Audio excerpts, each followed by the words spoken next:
నూతన సంవత్సరం ప్రారంభంలోనే రేవంత్ సర్కార్ రాష్ట్రంలోని మహిళా సంఘాలకు శుభవార్త చెప్పింది. వారి కోసం మరొక కొత్త పథకం అమలు చేసేందుకు ముందుకు వచ్చింది. ఈ పథకం ద్వారా మహిళా సంఘాల సభ్యులు ప్రతి నెల ఆదాయం పొందేందుకు అవకాశం కల్పించనుంది. ఈ పథకంలో భాగంగా సర్కార్ 70% సబ్సిడీ ఇవ్వనుంది. ఇంతకు ఈ పథకం ఏంటో చూసేద్దాం. ఈ పథకం అమలులో భాగంగా రాష్ట్రంలోని ప్రతి మండలాన్ని 3 జోన్లుగా విభజిస్తారు. 10 గ్రామాలను కలిపి ఒక యూనిట్గా ఏర్పాటు చేస్తారు. ఒక్కో మహిళా స్వయం సహాయక సంఘం సభ్యురాలికి 2 లక్షల యూనిట్ ధరతో 2 పాడి గేదెలు లేదా ఆవులను అందజేస్తారు.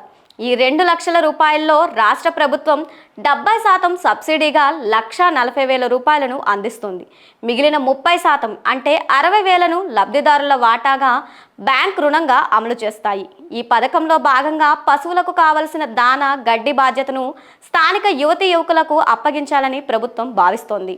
దీనివల్ల వారికి ఉపాధి కల్పించినట్లు అవుతుంది. అంతేకాకుండా పశువుల రవాణా కోసం ప్రభుత్వమే ట్రాలీ ఆటోలను కూడా ఏర్పాటు చేయనుంది.